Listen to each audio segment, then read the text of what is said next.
إله إلا الله لا إله إلا الله لا إله إلا الله لا إله إلا الله لا إله إلا الله لا إله إلا الله لا إله إلا الله لا إله إلا الله لا إله إلا الله لا إله إلا الله لا إله إلا الله لا إله إلا الله لا إله إلا الله سيدنا محمد رسول الله صلى الله عليه وعلى آله وصحبه وسلم بسم الله الرحمن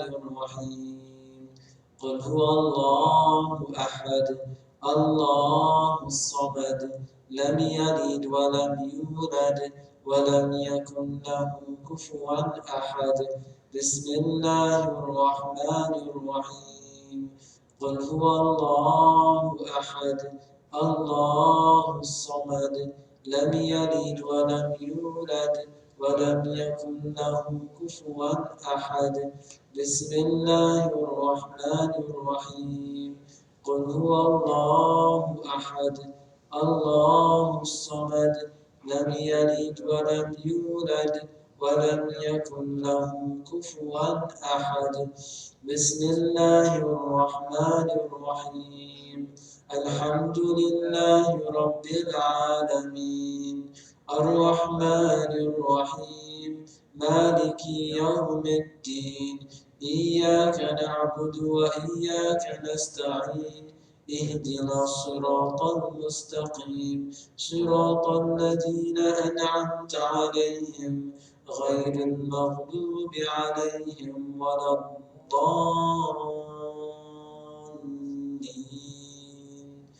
آمين.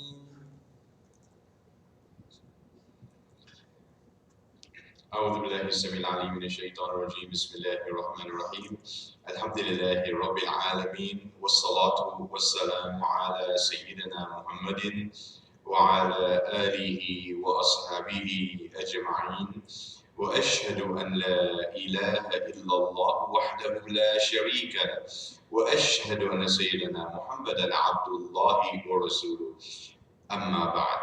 My dear Murids, my dear students, my dear brothers and sisters, Assalamu alaikum wa rahmatullahi wa barakatuh. May the peace and blessings of God Almighty be with each and every one of you.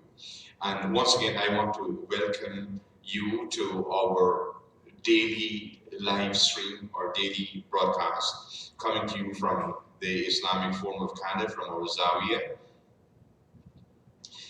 We are doing special dhikr and dua in these times with the primary focus on praying to Allah subhanahu wa ta'ala to protect us from the coronavirus plague and take it away from us and keep all of us safe, inshallah. We have a fixed set of Quran and dhikr we do in the first part of our program, and then after that there is a special dhikr and dua I would do in the second part of our program. Every night we try to do a different set of dhikr. So far we've discussed and given commentary on the Virdulam dhikr, which is the foundation of dhikr, the spiritual journey to Allah subhanahu wa ta'ala. And then we did the Salat al-Ta'ziyyah.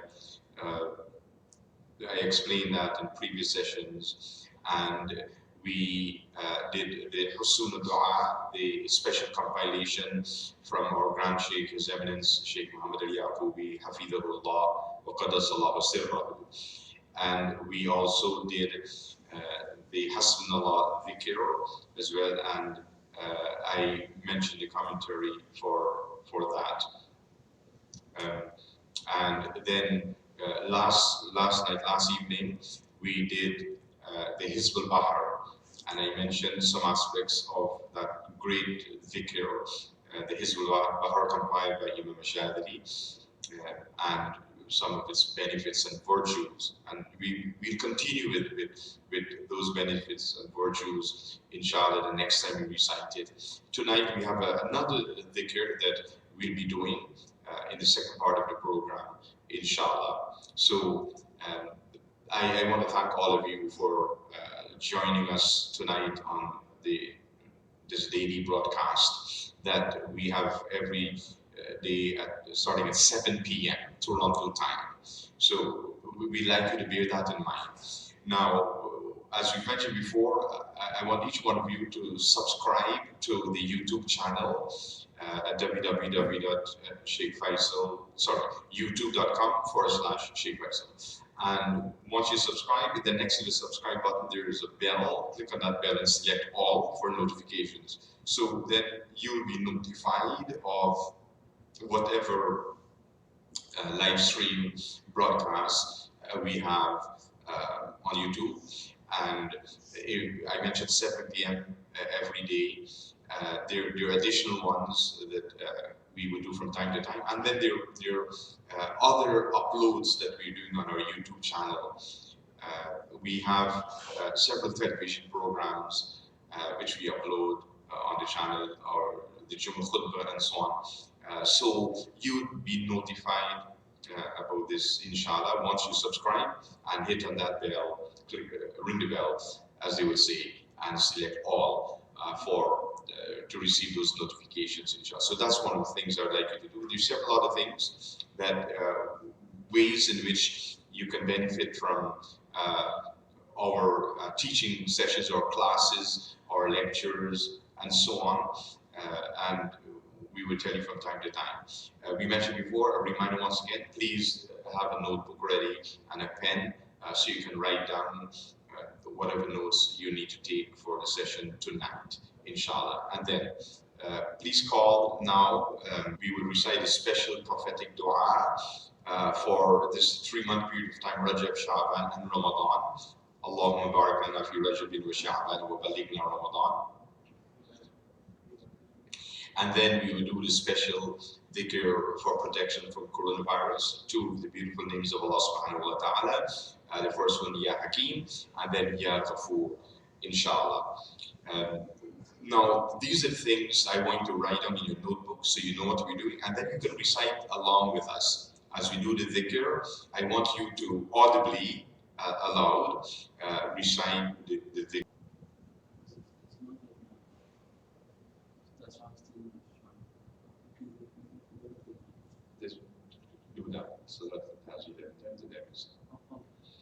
So we will do Salat al-Taziyah now, and then we will take our break for Maghrib, inshallah. Inshallah. Shukran, Sayyidi. Please go ahead.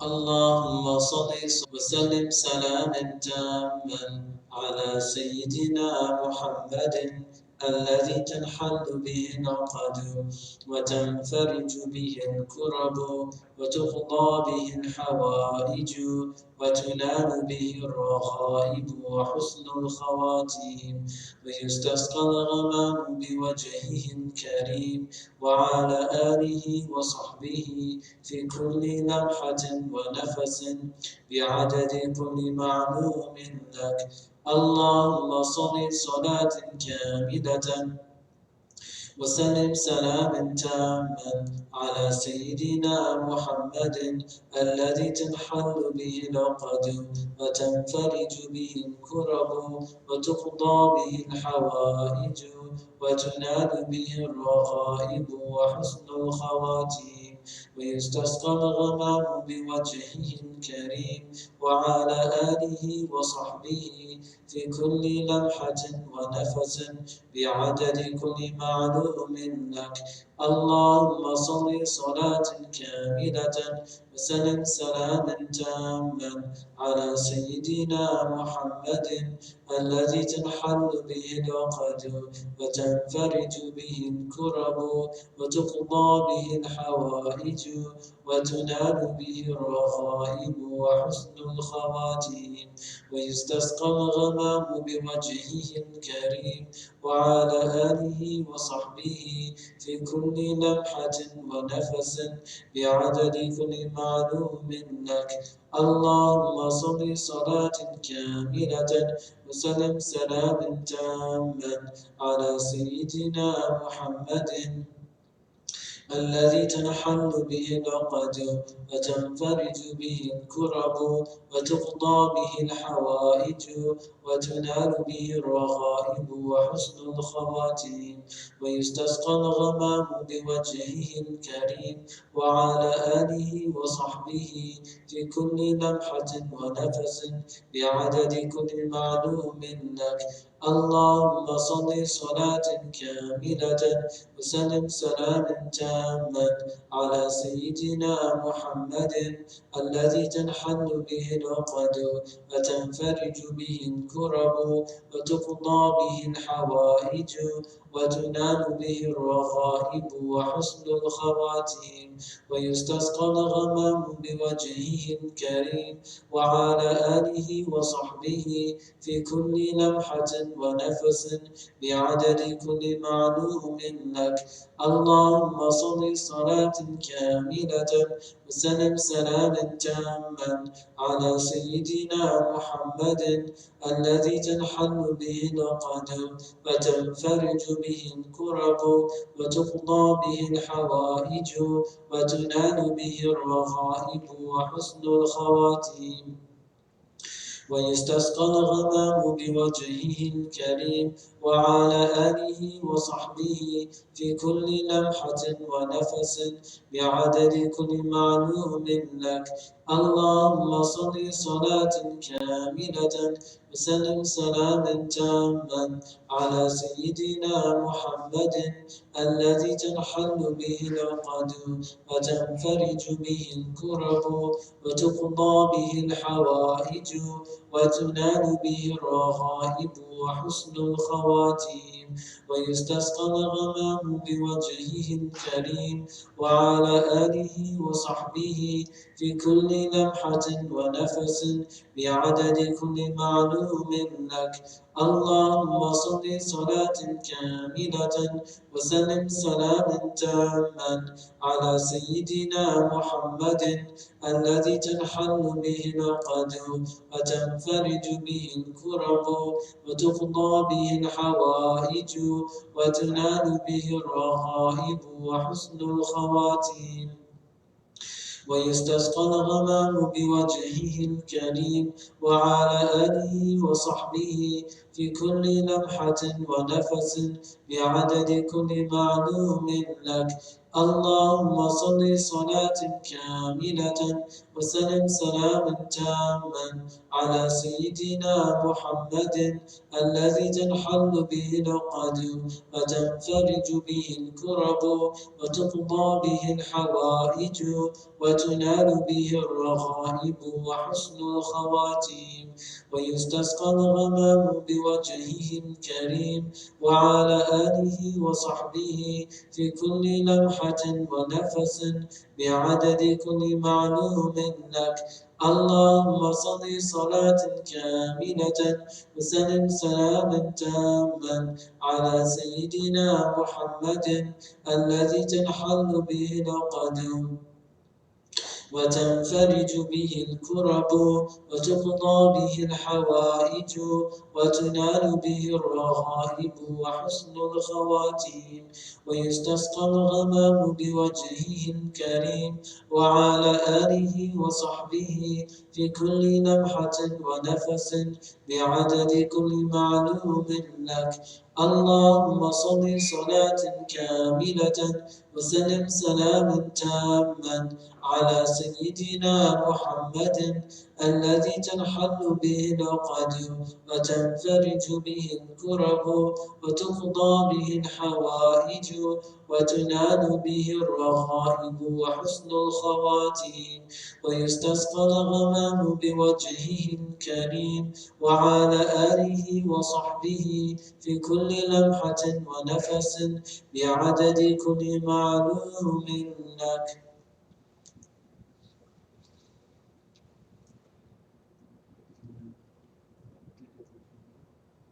Inshallah, we would take a break for Salat al-Maghrib now. We'll pray Maghrib here at the Islamic Forum in Zawiya or Masjid.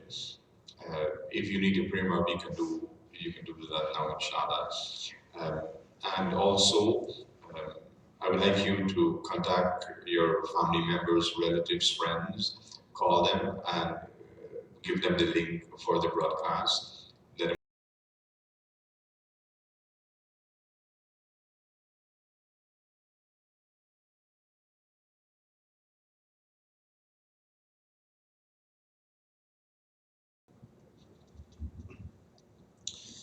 الله أكبر الله أكبر الله أكبر الله أكبر أشهد أن لا إله إلا الله أشهد أن لا إله إلا الله أشهد أن محمدا رسول الله أشهد أن محمدا رسول الله حي على الصلاة حي على الصلاة حي على الفلاح حي على الفلاح الله أكبر الله أكبر لا إله إلا الله دائما وأبدا لا إله إلا الله اللهم رب هذه الدعوة التامة والصلاة القائمة آت سيدنا محمدا الوصيلة والفضيلة والدرجة العالية والرفيعة وابعثه مقام محمودا الذي وعدته وارزقنا شفاعته إنك لا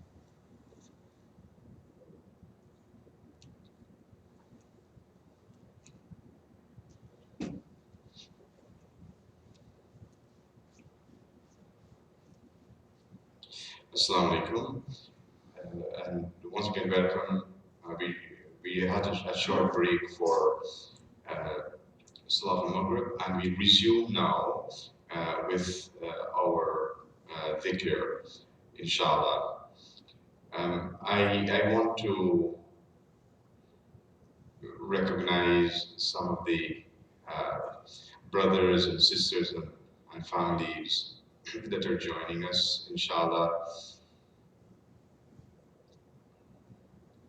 Brother Hussein family from Barakpur, we have them Inshali, Sidi Inshan from Barakpur, Sidi Ahmed Bantal, our Muqaddam in Guyana, Sidi Jamil and Sidi Ali from Penal, Sister Hafiza Hamid Ali, Sister Zinora Hamid from Princetown, Khalifa Ali, Sidi Alim's dad from Fifth Company,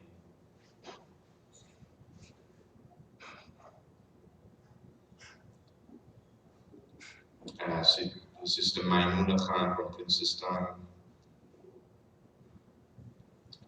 Sister Lazina from Penal,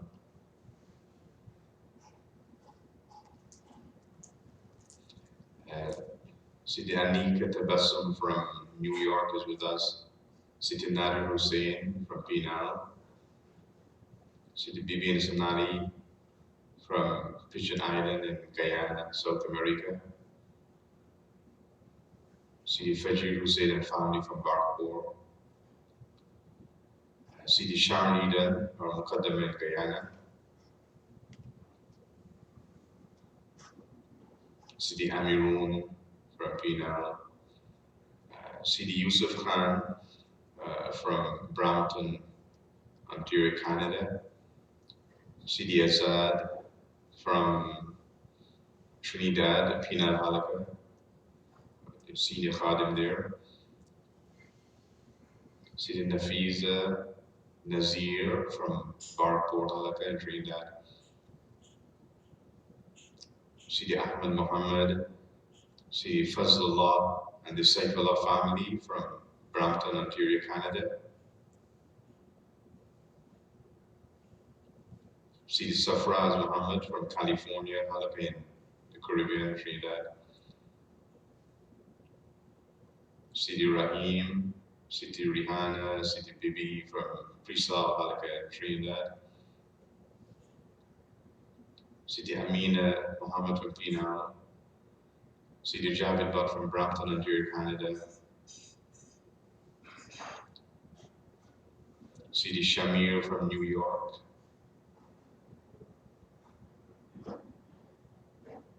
Sidi Hafiza Hussein, Sidi Azam, or Sidi Maurice from Brampton, Ontario, Canada. Sidi Ismail Khan from Toronto, Canada. Sidi Amina Budu from Trinidad. Sidi Adam Musa Muhammad and 3 other brothers from Avocat. Sidi Adam, if you can put in the names of the other, type in the names of the other 3 brothers who are with you, inshallah. Sidi Yusuf Batista, Sidi Jennifer from California. Sidi Zarida, Sidi Edwina, Sidi Zalia from Penal.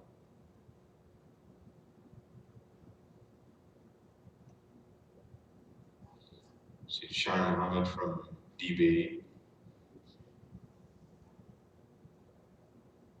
Sidi Rakib Hussein from Prisal.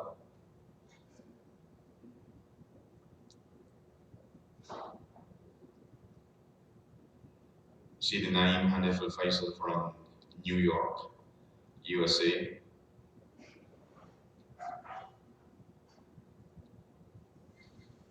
Sidi Arif Al Muhammad from New York.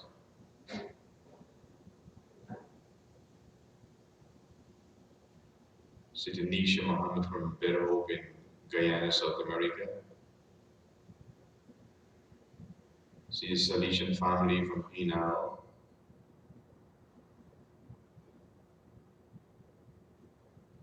And Sidi Rakib mentioned that his father passed away 6 months ago. Brother Rashid Hussein, we include him in dua tonight as well, inshallah. So welcome to all of you.